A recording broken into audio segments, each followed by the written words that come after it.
Hello students, I am Savita. In this video, we will study class 12 English Flamingo book poem 3rd, part 3rd. Name of the poem is Keeping Quiet, written by Pablo Neruda.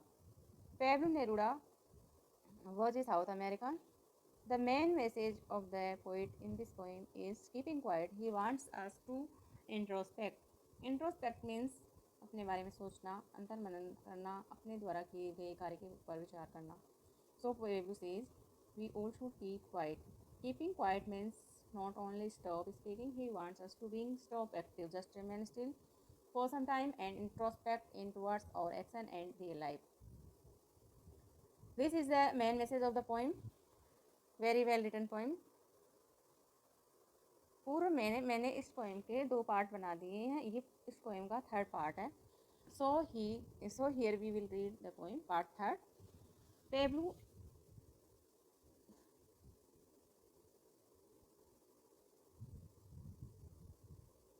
Pablo says, what I want should not be confused with total inactivity. Life is what it is about.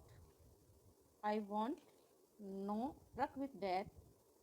If we were not so single-minded about keeping our lives moving and for once would do nothing, perhaps a huge silence might interpret this sadness of never understanding ourselves and of creating ourselves with death.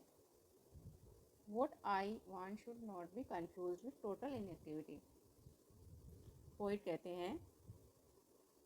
हैं कि मैं जो चाहता हूँ उसका मतलब ये नहीं है कि आप पूर्ण रूप से इनएक्टिव हो जाओ, पूर्ण रूप से आप काम करना बंद कर दो. यानी आपको काम बंद करना नहीं है, आप इस बारे में कंफ्यूज मत हो. चाहे आप कितना ही जोर लगा लो, आपको काम तो करना ही पड़ेगा. यदि आपको लाइफ जीनी है और आपको जीवित रहना है तो आपको काम करना ही है. आपको पूर्ण रूप से इनएक्टिव नहीं होना है कि जैसे आप बिल्कुल हिले डुले बिना ही एक जगह बैठ जाओ. Life is movement.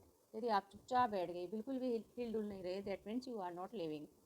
वो कहते हैं कि जब भी कोई युद्ध होता है, जब भी कोई लड़ाई होती है तो सैकड़ों लोग उसमें मर जाते हैं. Life is with what it is about. I want no truck with death. तो कहते हैं जब भी कोई युद्ध होता है, जब भी कोई लड़ाई होती है तो सैकड़ों लोग मर जाते हैं. वो नहीं चाहते हैं कि ट्रक भर के सैकड़ों लोगों की डेड बॉडीज उनके घरों तक लाई जाए. तो वो कहते हैं कि तुम इनएक्टिव हो जाओ, स्टिल हो जाओ, ताकि तुम ये सोच सको कि तुम्हारे काम से नुकसान हो रहा है या फ़ायदा हो रहा है, कि तुम्हारे द्वारा जो काम किया जा रहा है उससे लोगों को फ़ायदा हो रहा है या नुकसान हो रहा है. क्योंकि तुम तो बिना सोचे काम किए जा रहे हो लगातार, लेकिन उस काम का प्रभाव कैसा लोगों पर पड़ रहा है, इसके लिए तुम थोड़ी देर रुक जाओ, काम करना बंद कर दो और वो जो काम तुम्हारे द्वारा किया जा रहा है उस पर तुम थोड़ी देर के लिए, कुछ क्षण के लिए रुक कर विचार करो. पोएट यही कहना चाह रहे हैं. आगे वो कहते हैं, if we were not so single minded. Single minded means एक तरफा दिमाग होना, केवल मात्र काम में ही लगे रहना. तो वो कहते हैं कि अभी लोग कैसे हो गए हैं, सिंगल माइंडेड हो गए हैं. यानी कि उनका जो दिमाग है वो एक ही दिशा में चला जा रहा है. वो दिशा क्या है? काम करते रहना, कंटिन्यू काम करते रहना. तो वो कंटिन्यू काम करते रहते हैं. वो ये नहीं सोचते हैं कि वो सही काम कर रहे हैं या गलत काम कर रहे हैं, उनके द्वारा जो कार्य किया जा रहा है उसका परिणाम कैसा होगा, उसका लोगों पर क्या असर होगा, ये बिल्कुल भी नहीं सोचते. बस वो मूव करते रहते हैं. तो वो इसलिए कह रहे हैं कि हम इतने सिंगल माइंडेड भी ना हो कि हम एक ही दिशा में चलते रहें. इसके अलावा वो कहते हैं कि ये जो सैडनेस है about keeping our life moving and for once could do nothing, perhaps a huge silence might interrupt this sadness. Sadness means उदासी.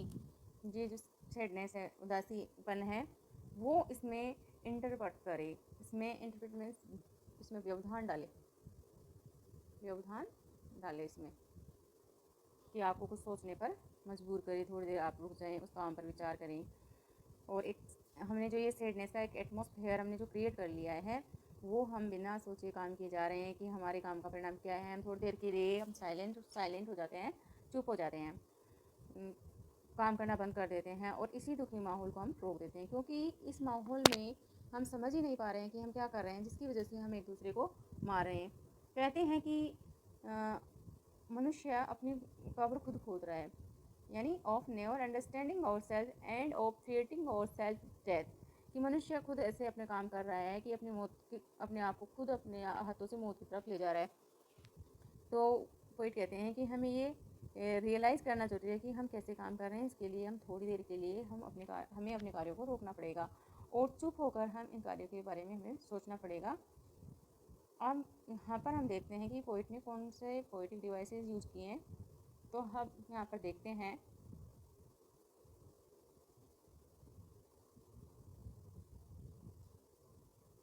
सो सैडनेस सो सिंगल माइंडेड, इस लाइन में से साउंड रिपीट हो रहा है। इसमें हमें एलिट्रेशन देखने को मिलता है। सो सिंगल माइंडेड, यहाँ पर एलिट्रेशन यूज हुआ है। और वी वर में भी एलिट्रेशन यूज हुई है, वह साउंड रिपीट हो रही है।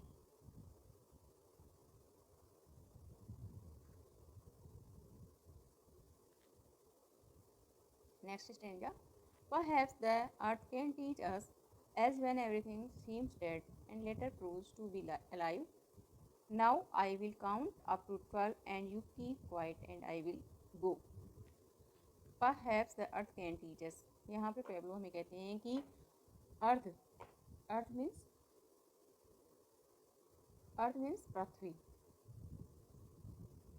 पृथ्वी हमें ये सिखा सकती है कि इस पृथ्वी से हम कुछ सीख सकते हैं। वो कहना चाहते हैं कि जब धरती पर कोई भी प्राकृतिक आपदा आती है, जैसे बाढ़ आ जाती है, भूकंप आ जाता है, एकदम से अर्थक्वेक हो जाता है, तो इस तरीके से जैसे कोई भी प्राकृतिक आपदा आती है, जब सब कुछ नष्ट हो जाता है, डिस्ट्रॉय हो जाता है, उसके बाद थोड़ी देर बाद अर्थ में एक ऐसी पावर होती है, नेचर में एक ऐसी पावर हो जाती है कि वो दोबारा से अलाइव हो जाती है, दोबारा से नई चीज़ें ग्रो हो जाती हैं। तो ये कहना चाहते हैं कि एक बार तो धरती पर सब कुछ ख़त्म हो जाता है, जिस तरीके से पतझड़ में एक पेड़ के सारे पत्ते झड़ जाते हैं, लेकिन जैसे ही पतझड़ चला जाता है कुछ क्षण बाद उसमें पुनः नई पत्तियाँ, नई खोपलें आनी शुरू हो जाती हैं।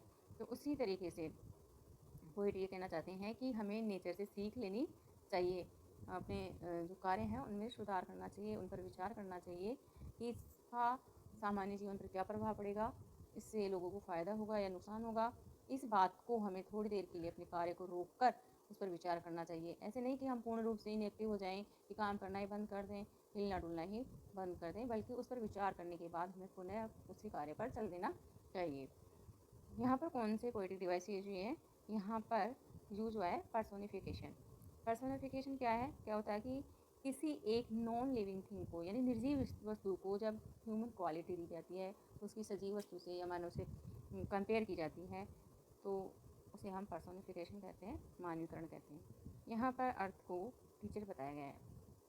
पोइट ने यहाँ पर अर्थ को एक टीचर के रूप में, शिक्षक के रूप में उसका मानवीकरण किया है, अर्थ को ही उन्होंने टीचर बताया।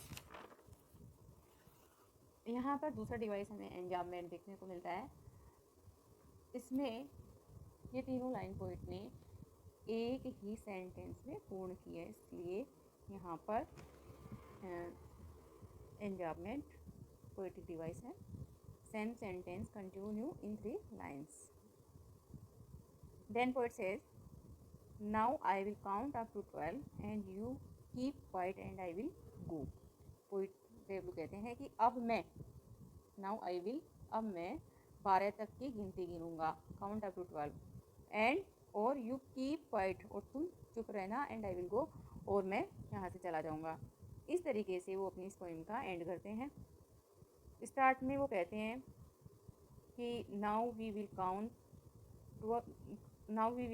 12 एंड वी विल स्टिल, और एंड में कहते हैं now I will count up to 12 and you keep quiet and I will go. तो उन्होंने अपनी पोइम एंड में वो अपना स्टार्टिंग स्टेंजा ही रिपीट करते हैं। उसमें उन्होंने प्रोनाउन चेंज कर दिया है, तो उन्होंने वी को आई में चेंज कर दिया, लेकिन उनका इन लाइनों का जो मैसेज है वो सेम है। वो कहते हैं कि अब मैं 12 तक गिनती गिनूंगा और तुम सब चुप रहो और सोचो, अपने द्वारा जो एक्शंस किए गए, अपने द्वारा जो कार्य किए गए हैं उन पर तुम विचार करो। अभी हम यहाँ पर जो पोएटिक डिवाइसेस यूज हुए हैं उनके बारे में डिस्कस करते हैं। यहाँ पर सबसे पहले यूज हुआ है रेपिटेशन। रेपिटेशन का मतलब है पुनरावृत्ति। तो ये सारी लाइनें जो एंड में आई हैं, now I will count up to 12 and you keep quiet and I will go, ये फर्स्ट स्टेंजा और लास्ट स्टेंजा सेम है। This is the device of repetition. Poet यहाँ पर एम्फेसिस डालना चाहते हैं, इसीलिए उन्होंने इस स्टेंजा को रिपीट किया है। यहाँ पर भी हमें एंजायमेंट देखने को मिलता है, एक ही सेंटेंस को उन्होंने 2 लाइन में पूर्ण किया है। तो पूरा एक सेंटेंस है जिसको उन्होंने 2 अलग अलग लाइनों में बांट दिया है। This is an enjoyment. We come end the session. Thank you. Thank you. I hope you understand this poem. Take care. Goodbye.